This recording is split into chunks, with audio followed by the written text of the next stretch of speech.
Good morning. This is Mona, and this is my morning view. Today, Monday, Memory Monday. It's Memory Monday. I'm trying to think of the date, June 2nd.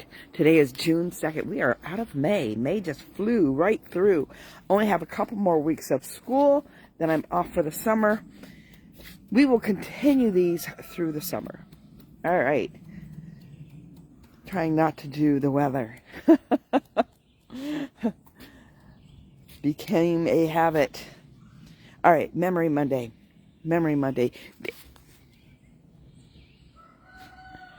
There's this memory that rolls around in my head that is completely based on imagination.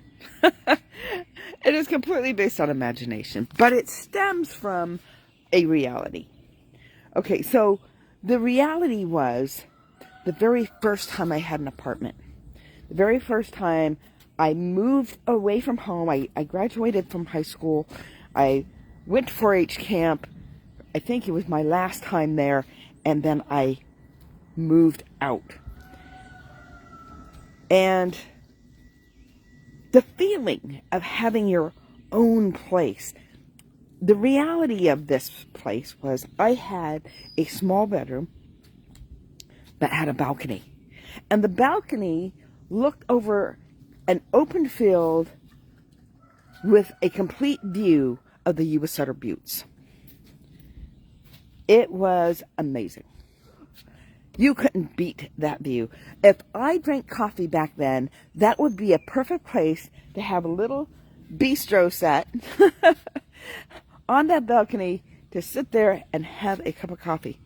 I did not drink coffee back then. I did not drink coffee until after I was in my 40s. So, with that, I could have enjoyed it a heck of a lot more than I did. Now, it ended up not being the best. It wasn't that it wasn't the best place. I think the place would have been fine. There was just other issues involved with that place. So it turned out not to be a great experience. But I have this thought in my head of how it would have been. I used to dream of being like Mary Tyler Moore, moving to Chicago, until I found out it was the Windy City, and I don't do wind. I'm not a big fan of the wind. Not a lot of it anyways. So, that idea of going and you get your own place. And of course, she had a roommate. She had Rhoda, right? But it's that space that you can call yours. And in that space, when you move away from home and you get this new space, you grow. You grow as a human being. You grow as a person.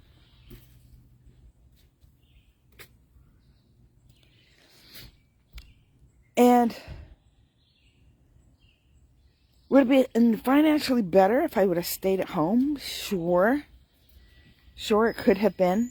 It's a possibility. If I would have gotten an automobile and a job and been able to commute to work and not have to pay rent or any of those things. It's great when you can find people to get together to share those expenses. If you guys share the same goals. So in my mind, I had this idea of what it would have looked like to have my own place.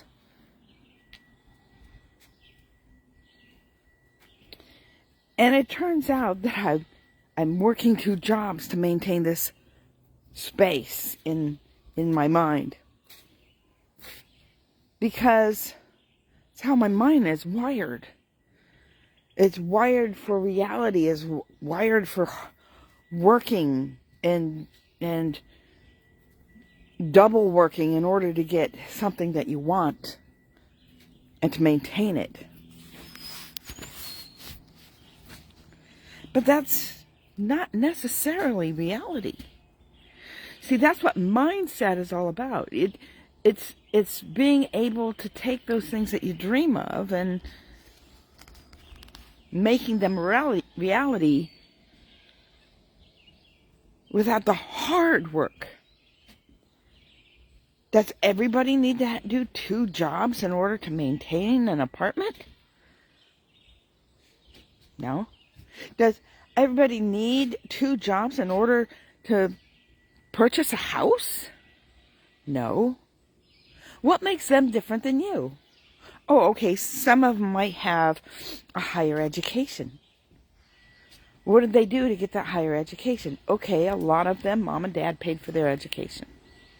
A lot of them got scholarships, made the education a little, the bill for the education a little less, a little more tolerable. That's the word, a little more tolerable, a little less painful. If you can strategize a way to get what you want without working half as hard or twice as long. Now, for a season, you may have to do that for a season. So I remember my brother used to always tell me, you can have a champagne appetite and drink champagne now and drink water later.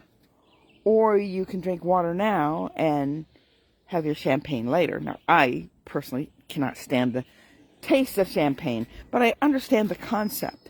You put in a little bit of effort, a little bit more effort, not striving, just a little bit more effort in the movement towards your goal. You sacrifice a little bit more than if you weren't going for the goal.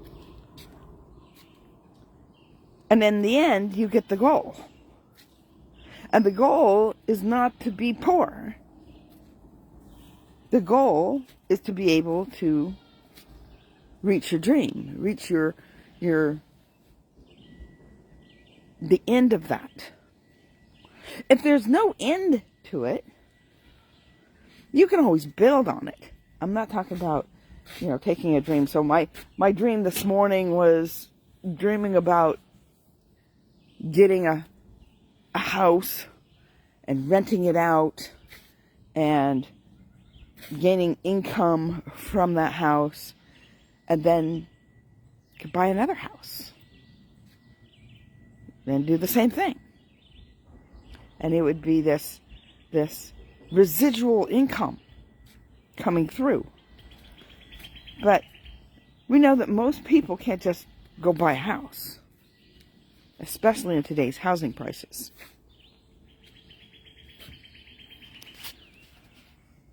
So that's when you have to see how your dream lines up with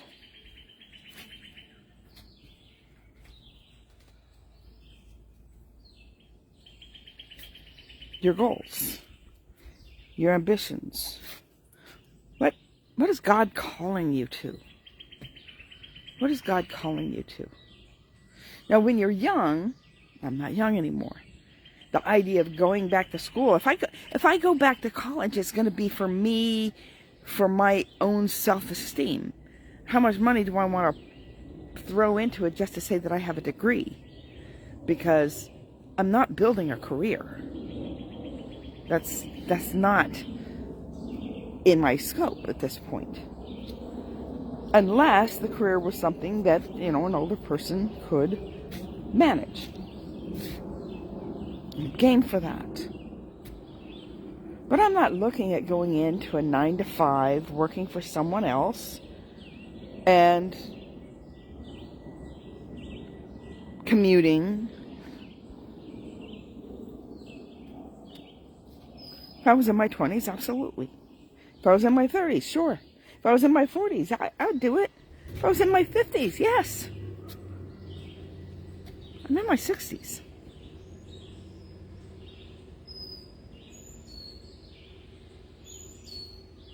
And I'm done striving.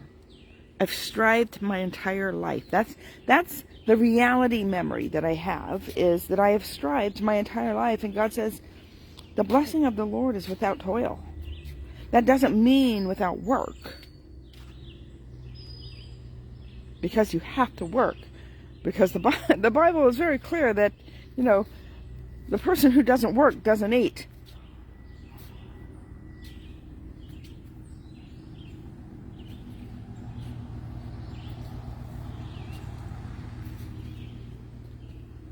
Without work, your faith is dead. Why? Because faith is an action word. And whether that faith is towards your relationship with God, or whether that faith is towards a goal or a dream or a vision that you have.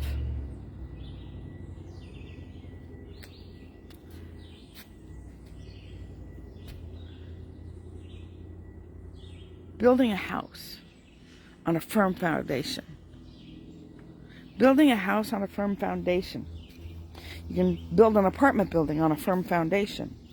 We've seen what happens when that foundation has been compromised. There was a house several years ago. It was an apartment complex in Florida that it was sinking in the sand. It's like, did they not read the Bible verse about building your house on the sand?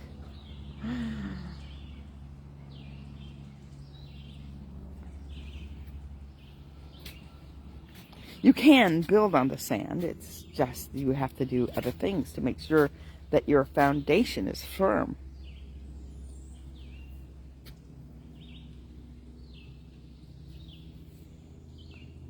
Sometimes it seems like it's firm, and then it's not.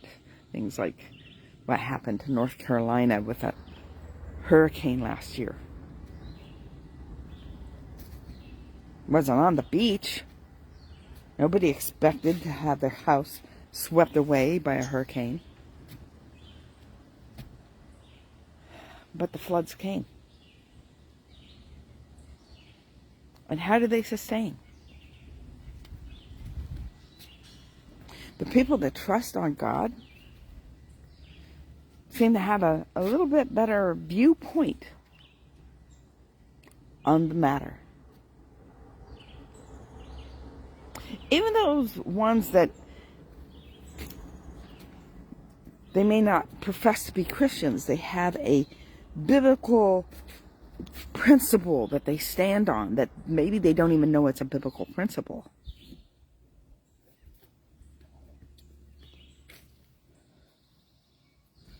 And so they can make it through the muddle. When you move out and it doesn't turn out the way you thought it was going to turn out, because maybe you lacked wisdom. Maybe you lacked emotional quotient, EQ. The ability to stand firm or be in the right space in your head. Has a lot to do with whether you succeed on your vision or not, or whether it's a good experience or not a good experience. You can't control the circumstances around you. I couldn't control that there were stalkers after my roommate. I couldn't control certain situations that went down, that, our rent money was stolen. We had it in an envelope all ready to go to be dropped off, and we didn't get it dropped off before we headed out, and so we were going to pay it when we got back, and in the meantime it got stolen. And then we didn't have rent money. Can't control those things.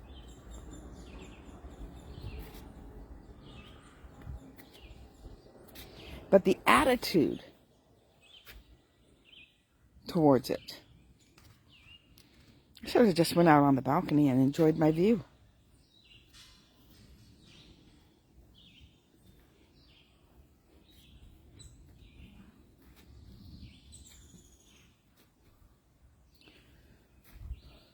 Where the people, if they have no vision, they perish. If you don't have a dream or a goal, you shrink. You don't grow.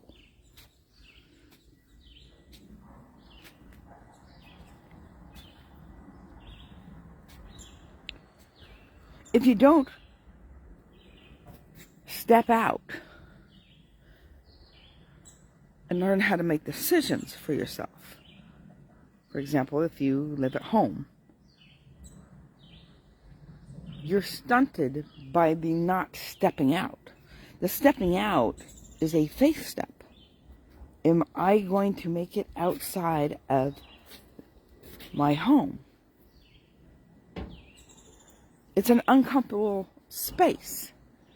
When you step out, it takes faith, whether you realize it or not.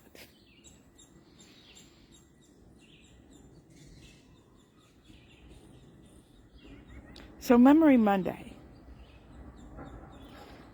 I'm remembering my mistakes.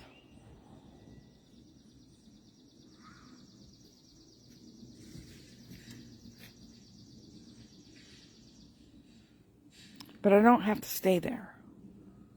And I don't have to wallow in them. I can just re-strategize, revision. Am I going to have what I could have if I would have started this in my 20s? No. No, probably not. Probably not. But when you're reaching for a goal, not stretching, not striving,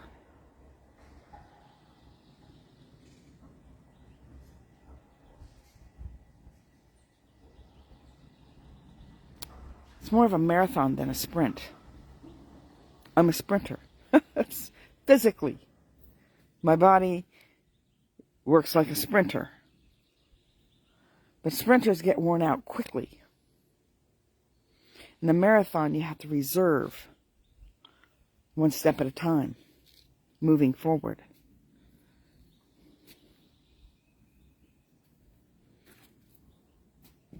So it takes one step of faith to step out. It started, I'm assuming that most of the people that watch me are not people that live at home. Or maybe you live at home because you're taking care of your elderly parents. So that's a completely different story. But most of you are people who have been out. You may have had an apartment or a house, or you have an apartment or a house. And what was your thoughts when you first moved into that space? What were your dreams? What were your ambitions? What were your goals? And if you moved in with someone else, suppose you got married out of your house, out of your parents' house, and you moved right in with your spouse, what were your dreams, your visions, your goals? Did you achieve them? Why not?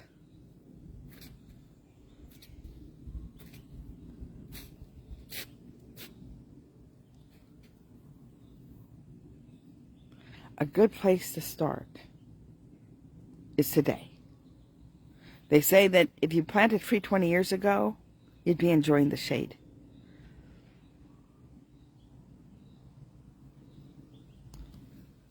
What's the next best time to plant? Now.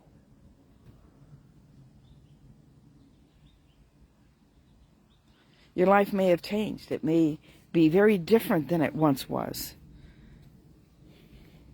And maybe the dreams and the hopes and the visions that you had look very, very different now.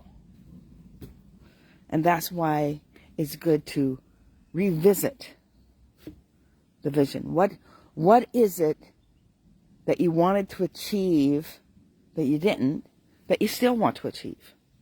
Because maybe you don't want to achieve that anymore. I don't. My visions look very different now in my 60s than they did when I was in my 20s or my 30s or my 40s or even my 50s. But I didn't have a really clear goal, a very clear vision of what it was going to look like. Because I didn't want to get let down. So it was vague. It was like, I'd like to have a degree. And every time I went back to college, I studied something different. Hence, a lot of college credits and no degree. And every time I went back to college, it was a different college. So they didn't take all the credits.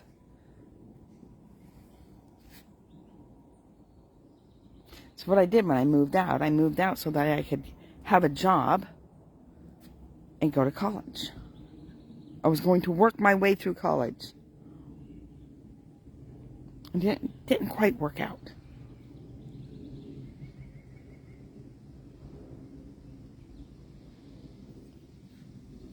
So now I'm thinking about taking just a hard look, sitting down, writing down my values, what I feel is important, and what visions in my life would look good with my values, with my abilities now. Not that I can't gain other abilities.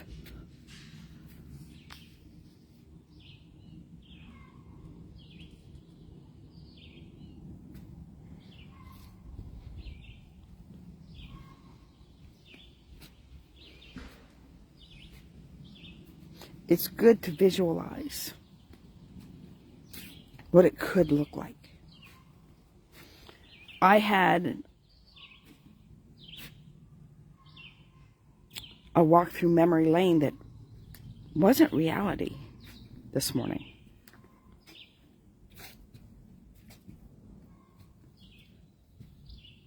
It wasn't reality. It was the coulda, shoulda, woulda realities. That never would have happened. Because I wasn't in that space at that time. So when you build a house, you don't build it on sand. You don't build it on the woulda, coulda, shouldas. You don't build it on fantasy. You build it on a solid rock. Realities. Somebody I know, her dream is to be a millionaire. But she has no substantial space of how she's going to do it. She'd like to win the lottery. It's not reality. Not that she couldn't win the lottery. But what are the odds of that? They say that being struck by lightning is better odds. I actually know a couple of people who have been struck by lightning twice. And I joke around with them. I go, you need to buy a lottery ticket. And still, they probably wouldn't win the lottery.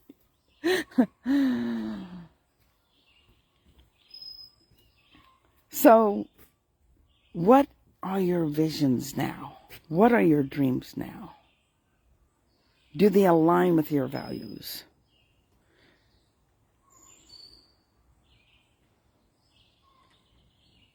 And they're for you. There's no judgment. There's not people, there's probably people around you that will judge your dreams and your visions. Some of them will say you're a little bit cuckoo. I had a friend of mine tell me, more likely than not, a thought that sounds a little bit crazy might actually be God, because he sometimes has us do some crazy things.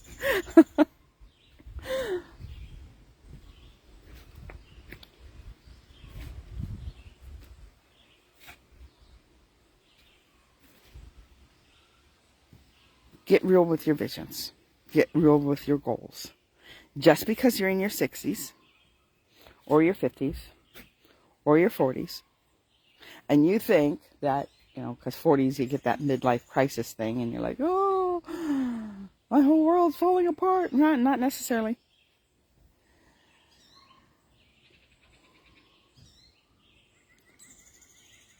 If you sit down and you get your visions clear, your goals clear, what does it look like at this point, and how are you going to achieve it?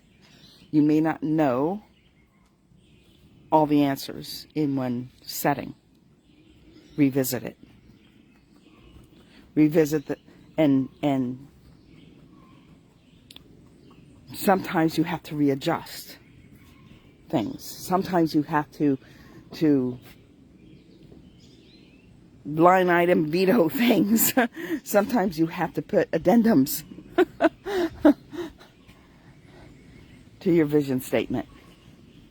And I'm not talking about a vision statement that corporate offices or churches, or they build churches to look like corporations now. But it's good to have a vision statement, but it doesn't have to be worded the way businesses and churches word their vision statement, because that in itself is so vague, that very few of them ever really achieve their vision statement. And why don't they achieve their vision statement? Because it's vague. Get some hardcore numbers. Get some solidification down to your vision. Write it out. Take one step at a time. It's a marathon, not a sprint. All right, I am going to leave you with that today. Thank you, Sharon, for watching. Blessings, everybody. I will see you tomorrow for Tips Tuesday, even though that sounded like a tip. And for those on YouTube, subscribe if you haven't done that already. Right there, the button right there, subscribe. For all of you, like, share, comment. Whether you're on Facebook or YouTube, like, share, comment. And if you are on Facebook now and you have not gone to my YouTube channel, it is Mona E. Harrison. This video will be uploaded tonight or tomorrow. In the meantime, there's videos for the last couple of months that you can peruse on fast speed while you're doing chores, while you're taking a walk, while you're gardening, while you're doing some kind of a hobby.